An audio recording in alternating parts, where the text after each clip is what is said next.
Africa Content TV. Ṣé ọ̀gá ńlá àwọn ilé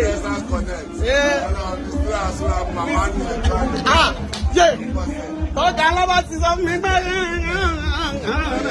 mo ní kọ́kọ́rọ́ ilé orin ébà kọ́kọ́rọ́ ilé orin kọfí àwa òbí.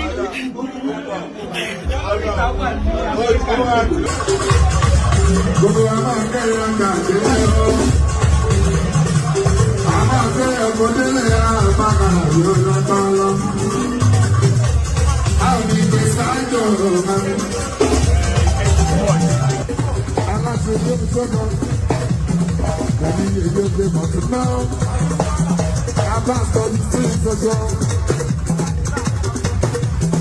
Ó kárí ẹ̀kọ́ láyé. Ọkọ̀ jẹ́lá.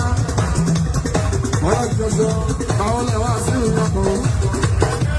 Dájọ́ láàrẹ̀ mi ò bàbá pa àrùbò. Owó ọkọ̀ra sí ìdáàbò.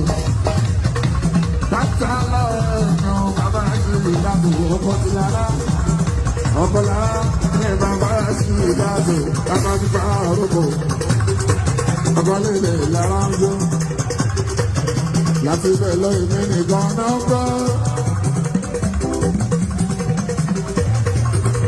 Abbas Logistic, gbẹ̀sọ̀ mi lórúkọ, èmi ńlá.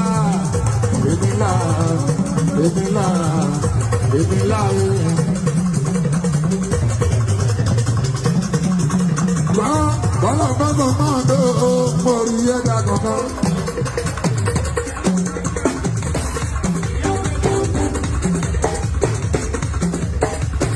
Bọ́lá bọ́lá máa dó aláṣírí ọkọ̀ ti bí ọ̀la lùlù.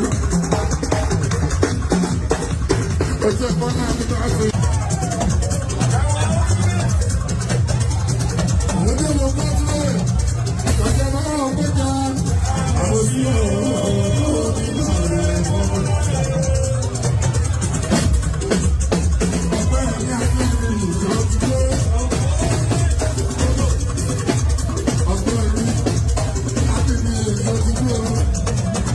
Ojú ti bẹ̀rẹ̀. Lódì ní kúlẹ̀ ẹgbẹ̀rún àlọ́.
mi ṣáàtì mọ́ ọ̀ṣẹ́ mọ́.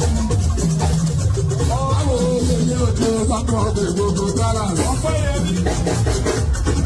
Gbogbo dọ́là ṣe é sọ sàrànà ní lójú. Yóyó lè lè ṣàlẹ̀ lẹ́yìn. Hallelujah.